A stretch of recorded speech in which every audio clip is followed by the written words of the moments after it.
Business leaders know the future is already here. Distraction threatens productivity. Technocrats are taking over. Civility is sliding. Memes control the stock market, and non-humans are entering the workforce. I'm Justin Brady, equipped with 12 workplace trends derived from SHRM, analyzing 7,000 pages of reports. You and I are going to hear from psychologists, off-the-beaten-path experts, CEOs, scientists, entrepreneurs, and analysts to make sense of it all. You don't need to be a futurist. You need actionable insights now. You need to be a Tomorrowist. I'm Justin Brady, and joining me today is Van Jones, author, host of The Van Jones Show on CNN, and co-founder of Rapport. A lot to get into today, but first of all, thank you for coming on Tomorrowist. I really appreciate it. Well, I'm glad to be here, and I think especially nowadays in any conversation that's about civility, bridge building, I want to be in it. I want to be in that conversation, bro. Yeah, and that's what we're talking about. Yeah. I was watching a bunch of your videos, and I was watching the videos, and I'm like, something tells me that this guy has a lot of enemies just for trying to heal and just for trying to build bridges. And so that all kind of came to a head when I was watching a daytime talk show that will not be mentioned. Yes. And the hosts came at you. Yes. Like, it was not pretty. It was not kind. No. And they came at you furious that you would have the audacity to try to build these bridges. Yes. Are we living in a civility crisis? I think we're living in a civility crisis. I don't know if it's new in the human heart. I think it's just new because technology now allows and amplifies it. So if you say something nice about somebody, you might get 2 clicks, 2 likes, 2 shares. If you say, hey, let me tell you why I'm pissed off at this person, suddenly it can be shared, and it does get shared. And so there's something going on where technology is being used to distract and divide people. And I think we need to start using technology in a different way, which is why I'm a part of this new company called Rapport, and we'll get to that. But I also think that people are mostly sheeple. People just kind of follow the trend. Yeah. And right now it's just trendy to be crappy. I think we can make it trendy to be the opposite of that. And I think that's what leadership is. Leadership is going first against the current. This current of everybody crapping on everybody and that being the cool thing to do. I think that's like a sick fad, and I think we need to make a better fad in the other direction. I mean, it feels good that you say it's a fad. I think it's a fad. Honestly, it feels great. Yeah. I hope it is. Well, it's up to us. It's up to us. Listen, That's true. the people who made these technology companies, these social media companies, et cetera, they're just people just like me and you. They probably had no idea they were going to destroy Western civilization, by creating a monetary incentive for hatred and nonsense. They just thought, hey, here's a cool little thing. Let's put a like button here, put a share button there. But now we know. Now we know that if you just empower people to share mean stuff, that they will. And what we've got to do is to figure out, how can we use technology to bring people together? What are the things we can do that can actually use AI, for instance, to make the workplace more human? How can we hack people's desire to share good things? How can we hack people's desire to be supported and supportive and supercharge that? That's the next step. You can't blame individual people for responding to the incentive structure that's right in their hand, in the palm of their hand every day. You just got to change what's in the palm of their hand every day. I want to ask how leaders encourage that in a corporate culture. Yes. But it's no surprise you're from CNN. Yes. And you've actually talked about this. You concede that media can stir outrage. Yes. It's pretty good at doing that. Yes. So do the people at CNN, do the people at Fox News, the New York Times, the Wall Street Journal, NPR, do they play a role in this civility crisis? Absolutely. Look, first of all, as news fragments, we're all chasing a smaller and smaller pie of people who even want to look at television. I mean, when's the last time you look at television? You probably are mostly looking at Netflix on your laptop. You're probably looking at your phone most of the time. Yep. And when's the last time you actually touched a physical newspaper? I mean, it might not have been the past 2 years. So those of us who are in these legacy industries, whether you're talking about television, even radio, people listen to podcasts way more than radio now. We're chasing this smaller and smaller pie. And the initial incentives are be a little bit more sensational, be a little bit hotter on the microphone, be a little bit more dramatic. Well, those little tiny incentives add up to a really hot culture, Yes. a really divisive culture. And then it also chases people away who don't want that. So now the people left are the lava people. Like, they really want it hot. It's like It's McDonald's coffee, like scalding the skin off your leg. And they want even hotter. So that's a dying game. Well, you can't, there's only so far you can take that before you don't have a civilization. Civility is not optional. Civility is key to civilization. And civilization is what makes it possible for us to get up in the morning and not have to go grab a shotgun and go check our mail, because you've got a functioning society. And guess what? A lot of places, they don't have that. Mm-hmm. And so I am passionate about bringing people together, not because I think people should agree on everything, because we're not going to agree on everything. Assume that. So if you're not going to agree, how do you talk about it? If you're not going to agree, how do you at least understand? If you got a neighbor who you don't agree with, that's not a problem. If you understand her, if you understand, oh, you know what? She just lost her son 3 years ago to cancer. If you understand her, most of the stuff she does, you may not agree with it. It may annoy you, but you can be neighbors. But it starts to make sense. It starts to make sense. But if you don't even understand where this woman's even coming from, you can't even have a neighborhood like that. Correct. Let alone a nation. And that's where I think the workplace becomes so important. Everybody now is self-selecting out of community that forces interaction across difference, which is where you begin to develop the skills of civilization: empathy, listening, learning, understanding, knowing how to disagree without being disagreeable. All that comes when you have to deal with people who are different from you. Guess what? People now on social media, they only follow the people they like. They move to a neighborhood or a city where it's people who vote the same way as them. Everybody is self-selecting out. The last place where people have to deal with people who are different is work, which means in the workplace, if we can figure out how to get civility there, how to get empathy there, how to get people respecting each other there, that can have positive ripple effects to the rest of society. That's why, the people who are part of SHRM, the people who are talking about, we got the box right here, civility at work. That's not a throwaway slogan. If you have civility at work, the country can work. If you don't have civility at work, the country won't work. And that's why it's so important. You have two ideas here, two core ideas that I think these can be brought into the workplace. Partnership over pity. I like that. Yes. And you also have call up, not call out. Yes. And whenever I have this conversation with individuals, I really like call up, not call out a lot. And I want you to expand on that. I don't know where this got started, but this idea that I can insult you into being a better person turns out to not be well backed by science, okay?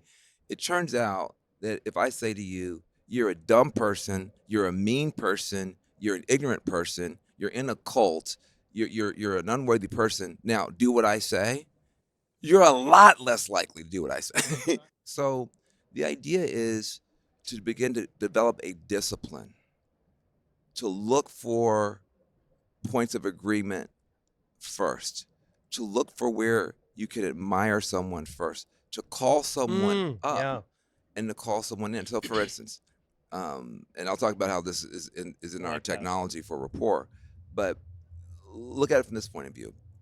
If you have a disagreement with somebody, I'll make it personal. I'm a progressive. You may not know this, but I'm a progressive. I vote for Democrats, okay?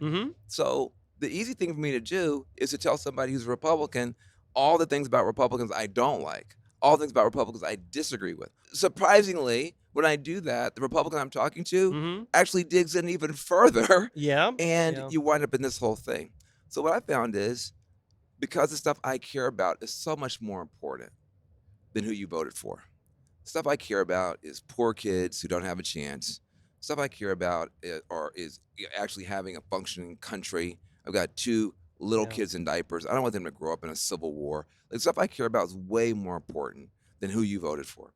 And so I found if I start off talking about, I'm talking to a group of Republicans, what I admire about them, I don't have to work hard.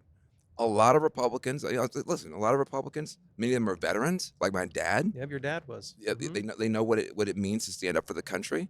I respect that. A lot of Republicans are, especially now in the Trump era, a lot of them are union members, like my mom. They know what it means to stick together, try to get something done for the group, not just for yourself. I respect that. A lot of Republicans are small business owners. They're putting food on the table for people. I respect that. And in fact, a lot of those values are the same values I want my kids to have. So if I start with that, and then I say, let's take those values, which are awesome values, and apply them to stuff I care about, like these kids that don't have anything. What can you do with the values you have to help these kids? It's unbelievable how much they're willing to do. I was born in 1968. That was the year they killed Bobby Kennedy. That was the year they killed Dr. King. They tried to kill hope in America that year. But the thing about Bobby Kennedy was always one of my great heroes is he said, moral courage is not your capacity to challenge your enemies. Any idiot is going to stand up to their enemies. Moral courage is your ability to challenge your friends when they're wrong. And that moral courage is what I look for in people.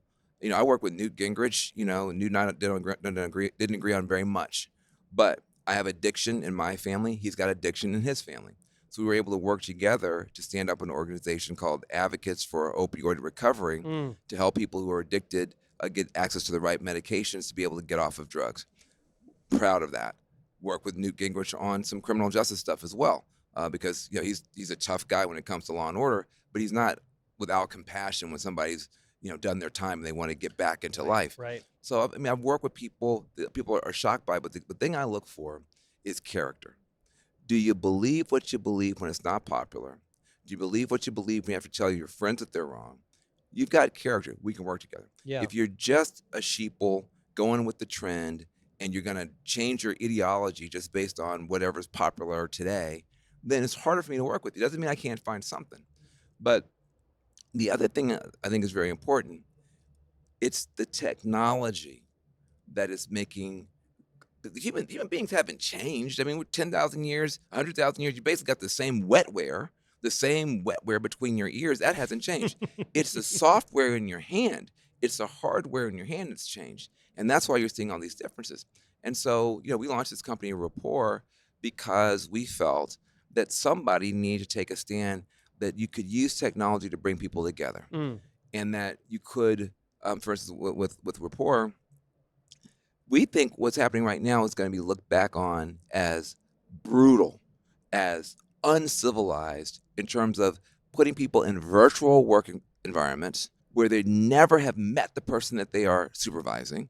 They've never been in the same room with a person who's managing them. They've never breathed the same air. They've never shared any pheromones. They're just in a Slack channel or on Teams or on a Zoom. That literally is almost an impossible situation for a mammal like you and a mammal like me to engage in well. We have no human experience. So what you've got to do in that situation, where is the technology to help people in that situation be more human toward each other? Now, we're not going to make everybody go back in the workplace all the time. You're not going to shut off Zoom. You're not going to shut off Teams. You're not going to shut off Slack. Right. So you can't take that away. But what can you add?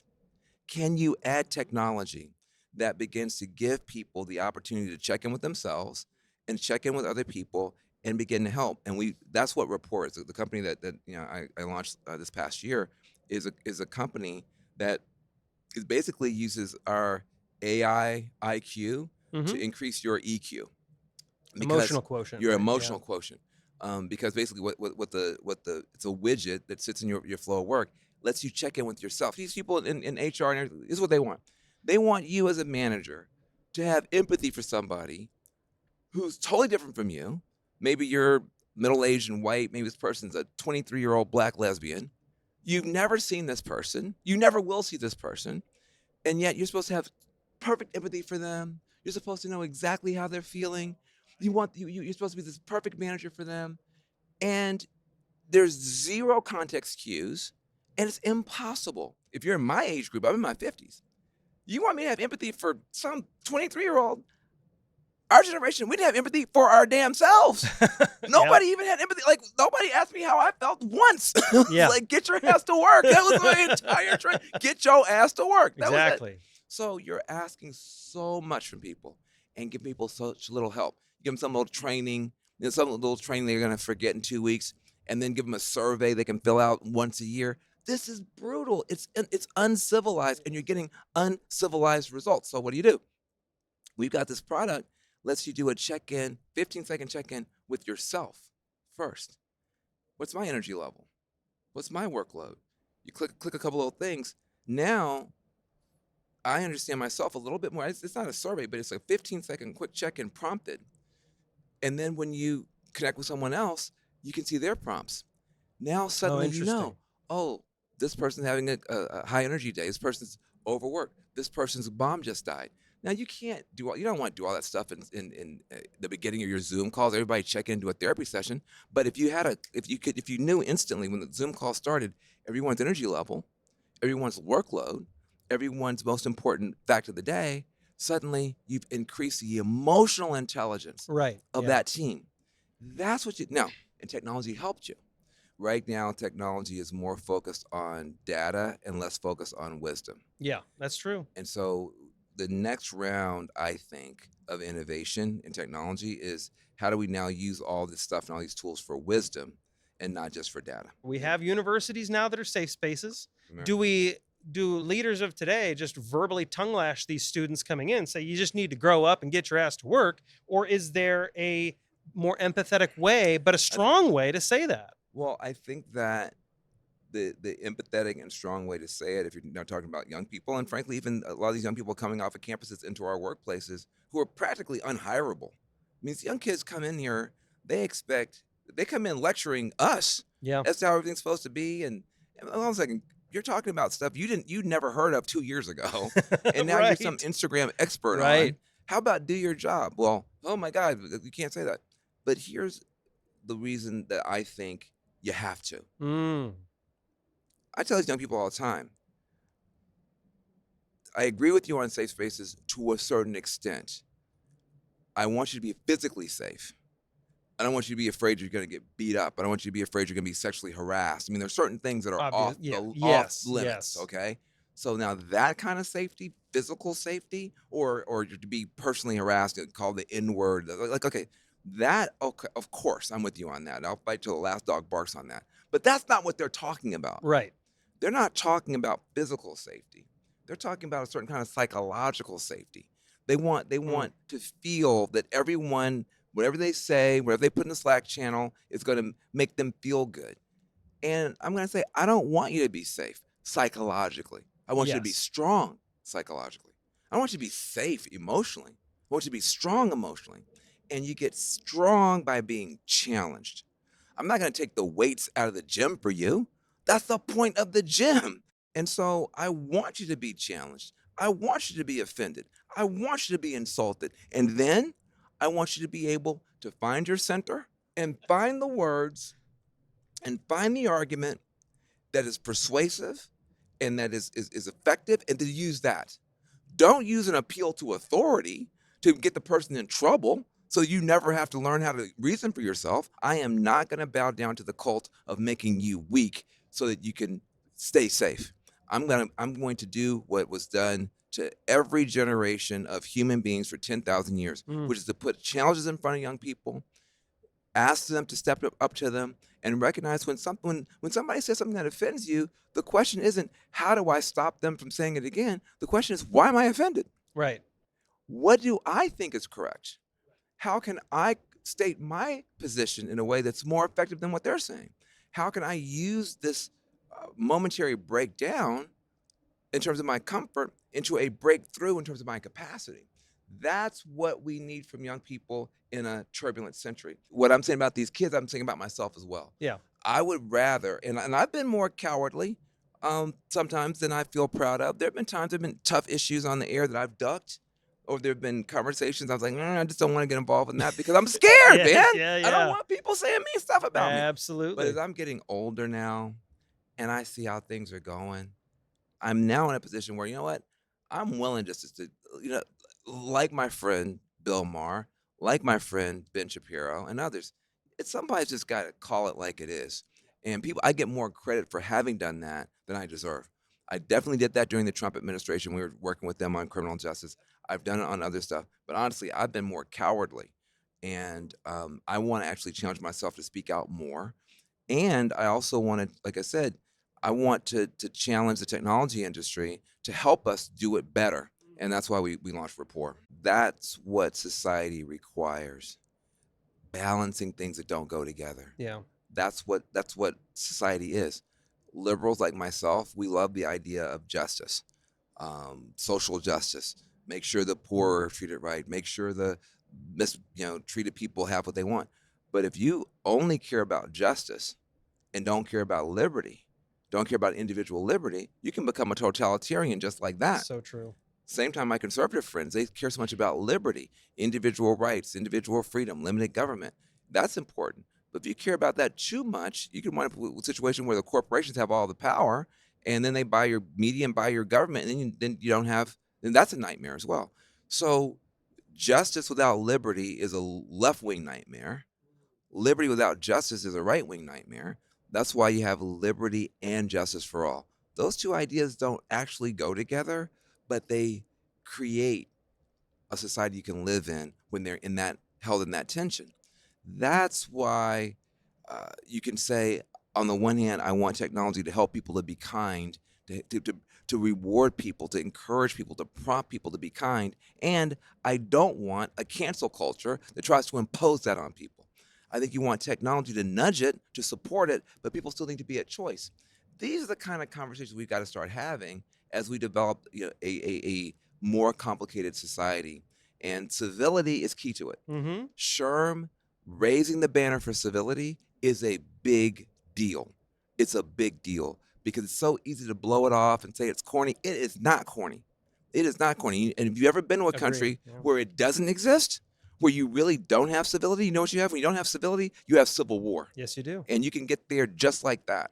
And so I really appreciate what you guys are doing.